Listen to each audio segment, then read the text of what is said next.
Jio fibre versus Airtel fibre. ఏది మీకు బాగా సరిపోతుంది?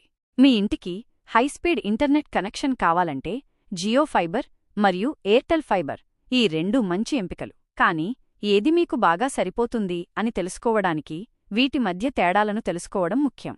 ప్రధాన తేడాలు: ప్లాన్లు మరియు ధరలు.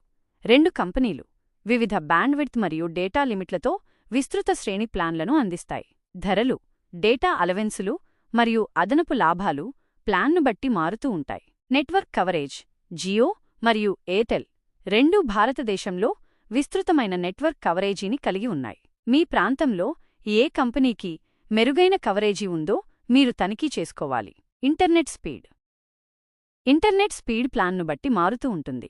సాధారణంగా అధిక ధరగల ప్లాన్లు అధిక స్పీడ్ను అందిస్తాయి. అదనపు సేవలు: జియో మరియు ఎయిర్టెల్ రెండు వీడియో కాల్స్, ఓటీటీ ప్లాట్ఫామ్లకు యాక్సెస్ మరియు ఇతర అదనపు సేవల వంటి అదనపు లక్షణాలను అందిస్తాయి.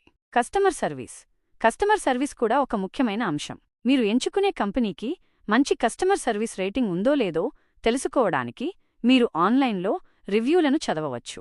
ఏది మీకు బాగా సరిపోతుంది?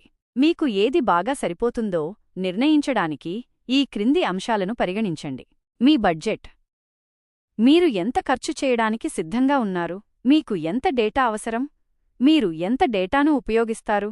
మీకు ఎంత స్పీడ్ అవసరం? మీరు వీడియో స్ట్రీమింగ్, ఆన్లైన్ గేమింగ్ లేదా ఇతర బ్యాండ్విడ్త్ ఇంటెన్సివ్ కార్యకలాపాలను చేస్తారా? మీ ప్రాంతంలో కవరేజ్: మీ ప్రాంతంలో ఏ కంపెనీకి మెరుగైన కవరేజీ ఉందో. అదనపు లక్షణాలు: మీకు ఏ అదనపు లక్షణాలు ముఖ్యమైనవి? ముగింపు: జియో ఫైబర్ మరియు ఎయిర్టెల్ ఫైబర్ రెండూ మంచి ఎంపికలు. మీ అవసరాలకు ఏది బాగా సరిపోతుందో నిర్ణయించడానికి పైన పేర్కొన్న అంశాలను జాగ్రత్తగా పరిగణించండి. మీరు ఇంకా నిర్ణయం తీసుకోలేకపోతే మీరు రెండు కంపెనీల కస్టమర్ కేర్ను సంప్రదించి మీ ప్రశ్నలకు సమాధానాలు పొందవచ్చు.